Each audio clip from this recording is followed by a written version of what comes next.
Happy Friday, Brian Manning here with the weekly update. Let's get right to it. So Monday this week, a lot of volatility in the stock markets. Stocks clearly sending a signal that the Federal Reserve is deeply behind on changing their monetary policy and cutting interest rates. We'll have to wait and see what happens in September. I think if you look at market analysts right now, there's high probability of a rate cut in September. But for right now, I think we just have to wait and see what happens. Tuesday this week, relatively quiet news day, not a lot to talk about there. Wednesday this week, we got some consumer debt info. So serious delinquencies on consumer debt are at the highest level since 2011. So serious delinquency would be anyone that's more than 90 days or more past due. Unfortunately, we're still seeing a lot of people struggling with their finances and delinquencies on credit cards. And we're also seeing more buy now, pay later financing as well. And we're seeing more buy now, pay later for even essential items such as groceries. So unfortunately, we're seeing some challenges there. Thursday this week, we got some feedback from ZipRecruiter. So ZipRecruiter, there's leading indicators and there's trailing indicators. So as we get these employment reports every month, that would be a trailing indicator, right? That's information that we're getting that from events that previously took place.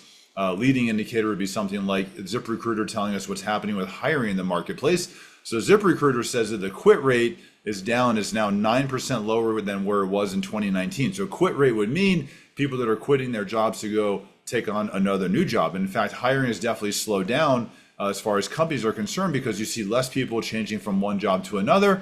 Usually when hiring is solid and robust, you see people changing jobs for higher pay, but that's down to significantly lower levels than where it was at pre-pandemic levels. So definitely an impact in the employment market.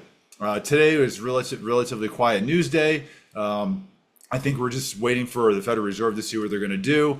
What's going to happen next week is very important. Next week, we get more inflation data. We get the CPI, that's the Consumer Price Index.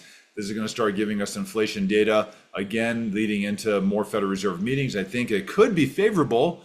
The reason why I say that is because two of the numbers in this reading that have really been the most impactful are shelter and motor vehicle insurance. Well, shelter costs have been coming down. If you look at earnings reports recently from companies like Airbnb, you're seeing people that are traveling less right now, and then motor vehicle insurance has been slightly coming down as well. So if the shelter and the motor vehicle costs continue to decline, as we think that they may, that's going to be positively impactful on inflation, and that's also going to be helpful for the Federal Reserve when they start making decisions as far as what they're going to do for interest rates in the month of September. I'm around all weekend. If you have any questions, let me know.